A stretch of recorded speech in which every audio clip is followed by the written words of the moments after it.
So when a shocking political assassination happened in his own state of Utah, Republican Governor Spencer Cox did something, well, something pretty unexpected. Instead of calling for revenge, he actually called for reconciliation. Today, we're going to dive into his urgent warning about this crisis of political hate that he believes, and this is a big deal, threatens the very future of the country. So, yeah, let's get right into it.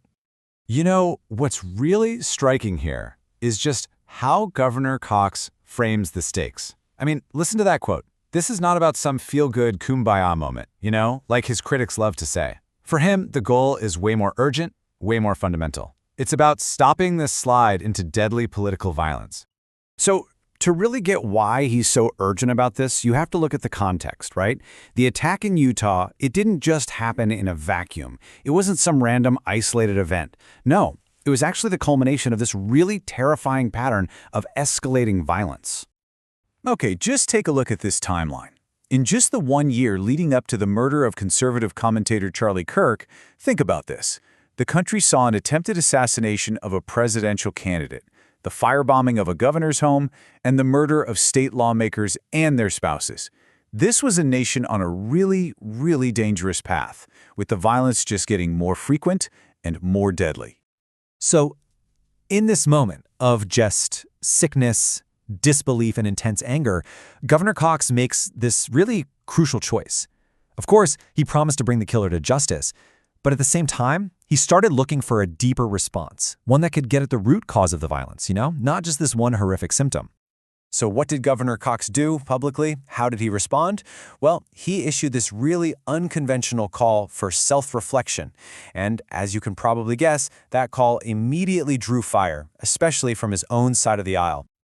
So instead of just focusing on that one single act of violence, Cox really broadened the lens.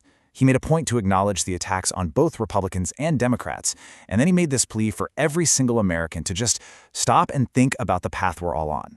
He wasn't offering any easy answers here. He was asking a really, really hard question. And look, that call for everyone to look in the mirror, that was not what some people wanted to hear. I mean, when your political climate basically feels like a war, a call to de-escalate can sound a lot like weakness, right? And the pushback? It was swift, and it was sharp. You had prominent figures like Steve Bannon calling him a national embarrassment.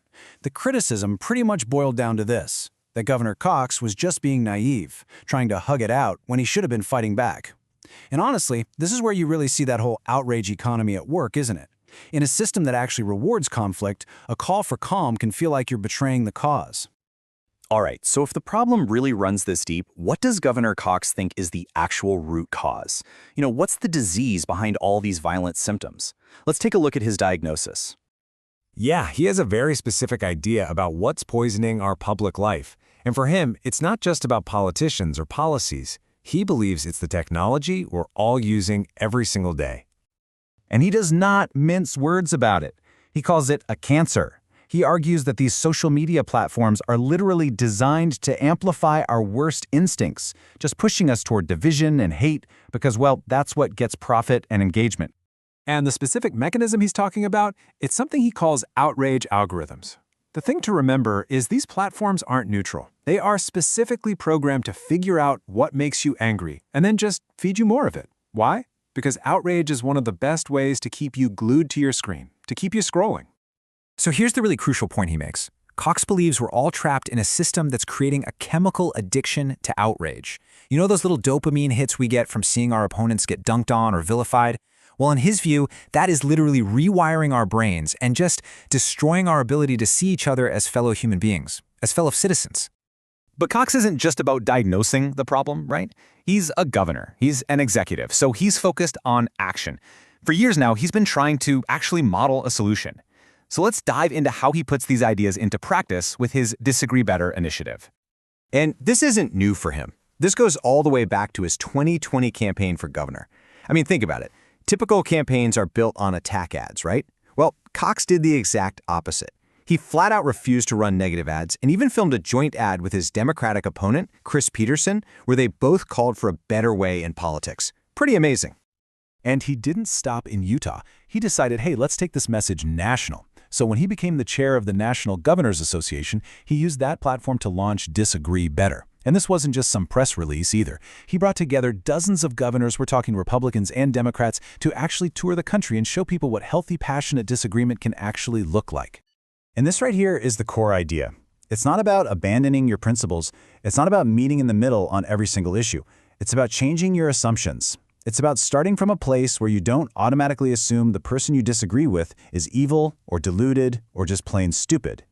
Which, of course, brings us to the biggest question of all. It's a really inspiring vision, for sure. But in today's hyper-partisan world, is it anything more than just a naive dream? And he gets this question all the time.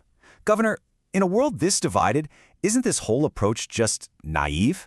Especially when the stakes feel so incredibly high on both sides?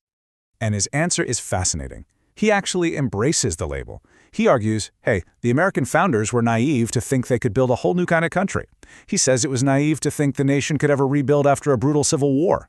He believes that this passionate, hopeful kind of naivete, it is no weakness at all. It might just be the only thing that can pull us back from the brink. So the question he really leaves us with isn't just, could he be right, but maybe more importantly, what happens if he's wrong?